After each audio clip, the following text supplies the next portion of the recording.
ए बहनिया, हमारे गाड़ी के ड्राइवर का देखे होगा, तनी हमको जल्दी जाना है। अबे ओ गवार, बहन जी किसको बोला तूने? दिमाग खराब है क्या तेरा? कॉर्पोरेट ऑफिस के सामने खड़ी है और यहाँ पे ना सब सर या मैम होते हैं, बहन जी और भाई जी नहीं होते हैं।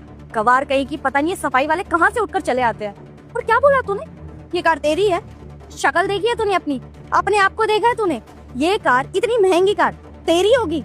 जहाँ गांव से उठ के आई है ना, चुपचाप वहीं निकल ले, समझी? जिस ड्राइवर को तू ढूंढ रही है ना, मुझे लगता है वो तेरा ही पति होगा। और जहाँ से आई है ना, वहीं वापस चली जा अपने गाँव। ए बहनिया, इतना गरमात खाए हो?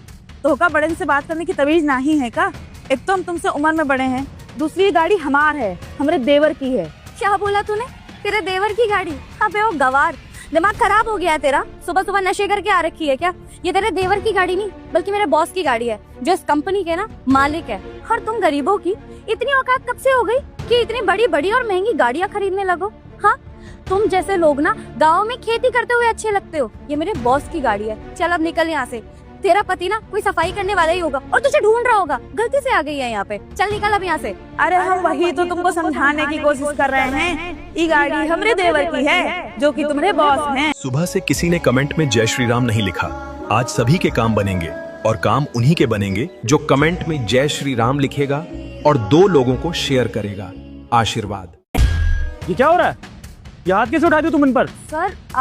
सर अच्छा हुआ आप आ गए। देखिए ना इस गवार को, इतनी देर से बोल रही हूँ कि यहाँ से चली जा, पर ये है कि जिद लगा के बैठी हुई है। कह रही है कि ये कार इसके देवर की है। सर अब आप ही बता दीजिए इसे कि ये कार आपकी है। गवार कहीं की। वो सही कह रही हैं। ये बड़ी कार और किसी की नहीं, उनके देवर की है। यानी कि तुम्हारे बॉस की, यानी कि मेरी। और तुम्हारी हिम्मत कैसे मेरी भाभी से इस तरह से बात करने की? इनको तुम गवार बोल रही हो और मेरे आने से पहले तुम इनसे बदतमीजी भी कर रही होंगी।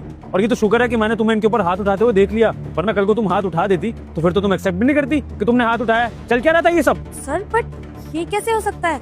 I mean, look at her, इनके कपड़े देखो, ऐसा लग रहा है गांव से कोई गवार उठ के आ गई है। ये आपके रिलेटिव कैसे हो सकती हैं? So what? किसी के माथे पर लिखा होता है क्या कि कौन अमीर है कौन गरीब है? तुम कौन होती हो उनको जज करने वाली कि इनके पास पैसा है कि नहीं, इनका देवर अमीर होगा कि नहीं, ये बड़ी गाड़ी इनकी है कि नहीं? और ये गवार क्या होता है? और क्या हो गया अगर उन्होंने साड़ी पहनी है तो? चलो अगर तुम औकात की बात कर ही रही हो तो तुम अपनी बताओ। तुम तो बड़े मॉडर्न कपड़ों में हो, शायद अच्छे ब्रांड से भी खरीदे होंगे कपड़े, तो फिर क्या फर्क पड़ता है उससे? वो तो तुम मेरी सेक्रेटरी ना। और तुम्हारी जानकारी के लिए बता दूं तान्या कि मैं भी गाँव से ही बिलोंग करता हूँ, जैसे मेरे भाभी बिलोंग करती है गांव से। और मैं यहाँ शहर में अपना बिजनेस सेटल करने आया था और अब मैं यहीं पर रह रहा हूँ। लेकिन इसका मतलब ये नहीं है कि मैं अपनी जड़ों को भूल गया हूँ। मुझे अच्छे से पता है कि मेरे संस्कार क्या हैं। अपने काम पर भले ही मैं ये सूट पैंट पहन रहा हूँ, लेकिन